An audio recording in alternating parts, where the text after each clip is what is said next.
आप इतिहासकार हैं, मुझे इस बात का जवाब दीजिए। 1236 में एक सूफी संत की मौत, जय श्री राम के वहां पर एक मजार बनती है, एक दरगाह बनती है, और 2024 में आपको ये पता चलता है जय श्री राम की बात कर रहे हैं, उनको शांत कराइए। गलत नहीं, ये सारी बातें आप बीच में क्यों बोल रहे हैं? आप बीच में क्यों बोल रहे हैं? मैं चुप करा रहा हूँ, आप बोल रहे हैं फिर वो बोल रहे हैं। रुकिए, नहीं कोई नहीं बोलेगा। विष्णु आप भी नहीं बोलेंगे। विष्णु चुप हो जाइए प्लीज, चुप हो जाइए। अभी ओम जी उपाध्याय आपकी आवाज ऑन एयर नहीं जा रही है। कामरान मलिक आपकी आवाज ऑन एयर नहीं जा रही।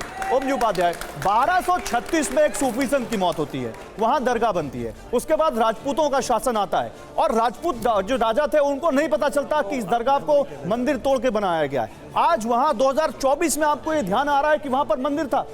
गौरव पहले तो दो बात, और वो भी केवल एक किताब के बल पे। गौरव जी केवल एक बात, और अर्जेंसी क्या थी वहां? एक मिनट। एक तो ये जो घुसते ही मैंने विष्णु भाई से यही कहा कि ये जो आपने टाइटल आज की रखी है, मेरी सहमति नहीं है इससे। मस्जिद के नीचे मंदिर खोज के पीछे कैसी सोच। सर लोकतंत्र में सहमत हो सकते हैं। मंदिरों को ध्वस्त करके मंदिर बनाया गया, वो बनाने के पीछे कैसी सोच थी, डिबेट तो आपको इस पे करनी चाहिए। सर आप मंदिरों को लगातार ध्वस्त करके मस्जिद बनाए गए, डिबेट उस पर होनी चाहिए। एक बात। दूसरी बात, संभल और अजमेर का मुद्दा आपने उठाया। अभी ये बात आ रही थी कि संभल के लिए कोई एसआई रिपोर्ट नहीं है, कोई ऐतिहासिक साक्ष्य नहीं है। मुझे थोड़ा समय दीजिएगा, मैं केवल इतिहास के पन्नों के साथ, तस्नीम साहब हैं यहाँ पे, और जुनैद जी, मैं इंटरफियर नहीं करूंगा। 3 मिनट मत करिए। 3 मिनट दे दीजिएगा। 1.5 घंटे की डिबेट में 3 मिनट मेरे लिए पर्याप्त है। मैं एकदम पन्नों के साथ वो बात स्पष्ट करूंगा कि क्यों है वो, क्या है। जी, एक तो संभल हमारे लिए महत्वपूर्ण क्यों है, ये समझने की जरूरत है। हमारे 3 बहुत अच्छे प्रामाणिक जो पौराणिक साक्ष्य हैं, वो कहते हैं कि संभल भगवान कल्कि का वहां पे विष्णुयश नाम के ब्राह्मण के यहाँ जन्म होगा, इसलिए वो हमारी चेतना में, हमारी श्रद्धा और आस्था का केंद्र लंबे समय तक रहा। हमारा कल्कि पुराण, श्रीमद् भागवत महापुराण का 12वां स्कंद और स्कंद पुराण का 10वां अध्याय, ये चीख चिल्ला के कहते हैं। ठीक है। अब आइए इस्लामिक सोर्सेस क्या कहते हैं, क्यों हम संभल पे दावा कर रहे हैं, दावा चाह रहे हैं। अजमेर पे सवाल पूछा मैंने आपसे, उस पे भी आऊंगा, बस थोड़ा दे दीजिए ना। अजमेर पे भी आऊंगा। हरबिलास सारदा की 1911 की किताब है, पेज नंबर 88, 89, 90, केवल 3 पृष्ठ पढ़ लीजिए, आपको दूध का दूध, पानी का पानी हो जाएगा। और किसी आर्किटेक्चर को जानने वाले व्यक्ति को लेके उस जगह का दौरा कर लीजिए, ठीक है ना, कि कितना डिस्प्रपोर्शनेट स्ट्रक्चर है उसका। लेकिन संभल पे सुन लीजिए। मेरा सवाल इस पे था उपाध्याय, मेरा सवाल पहले अजमेर पे सुन लीजिए। ठीक है। 1236 में एक सूफी संत की मौत होती है, वहां पर एक श्राइन बनाई जाती है, वहां पर हिंदू भी जा रहे हैं पूजने, मुस्लिम भी जा रहे हैं पूजने, और वो श्राइन एक सूफी संत की है, जिसको इस्लाम में भी बहुत सारे जो सेक्ट हैं वो बहुत अच्छी नजर से नहीं देखते। उसके बाद वहां राजपूत शासन भी बहुत सारा होता है, राजा भी बहुत सारे आए और गए, उन लोगों को वो मंदिर नहीं दिखा। आज 2024 में हम बैठे हैं और एक सेना, हिंदू सेना के नाम से एक कोई संगठन आता है और कहता है कि नहीं जी, मैंने 2 साल रिसर्च किया, 1911 में किताब लिखी गई थी, उस किताब में कुछ पेजेस में लिख दिया गया कि यहाँ पर कुछ चीजें ऐसी हैं जो मंदिर जैसी दिखती हैं, इसलिए ये मंदिर था, शिव मंदिर है और यहाँ पर मंदिर होना चाहिए।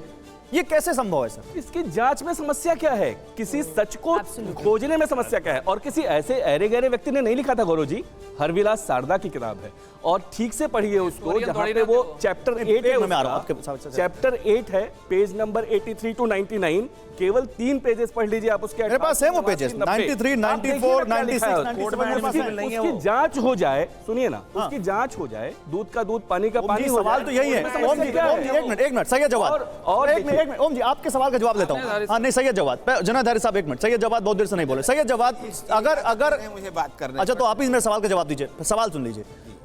ये कह रहे हैं कि अगर किसी ने क्लेम किया है तो जांच हो जाए, जांच में दिक्कत क्या है?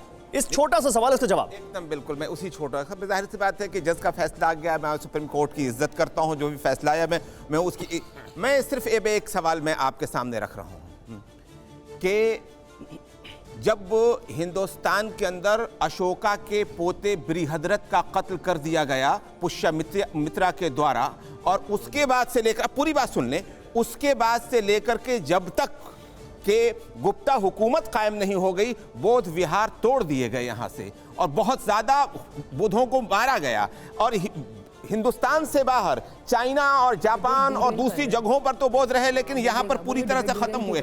सवाल मैं ये कर रहा हूँ कि बड़े बड़े मंदिरों के बारे में, 84,000 मंदिरों के बारे में बौद्ध भिक्षु सवाल उठाते हैं, और मैं भी एक नागरिक की आप अभी मेरे सवाल से आप चले गए, मैं इसीलिए आपको बीच में टोक रहा हूँ। मेरा सवाल था कि वो कह रहे हैं कि भाई जहाँ छोड़, नहीं एक सवाल का जवाब आता नहीं, आप इधर चले जाते हैं। कुछ भी बोल रहे हैं प्रोफेसर, हम डालें कि बौद्ध विहारों को नीचे से मंदिरों के निकाला जाए, इस सिलसिले में आपकी क्या राय है? अभी इस पर आता हूं मैं। ओम जी एक मिनट, अब मैं ओम जी एक मिनट हो गया। ये हिंदू वर्सेस बौद्ध की तो बहस नहीं है, मैं आपका सवाल फिर भी हिंदू पक्ष तरफ लेके जाऊंगा। मैं आपसे पूछ रहा हूं, अरे मैं आपसे पूछ रहा हूं, जांच हो जाए, ये एक बहुत बेसिक सा सवाल आया, तो जांच में कोई दिक्कत है तो क्या प्रॉब्लम है? इनको बोलने दीजिए। तो फिर संभल में पत्थर क्यों चल गए? मैं आपको बता रहा हूँ, एक मिनट रुके, पत्थर नहीं फेंके। मैं आपको बता दूं 19 तारीख को पत्थर कहां फेंके गए, जब आप अयोध्या में जाकर के, मैं कहता हूं कि अयोध्या की गलियों में जाकर के अगर कोई अल्लाह अकबर का नारा लगाए तो गलत है। आप किसी जामा मस्जिद के सामने जाकर जय श्री राम का नारा लगाएंगे तो आप क्या कर रहे हैं?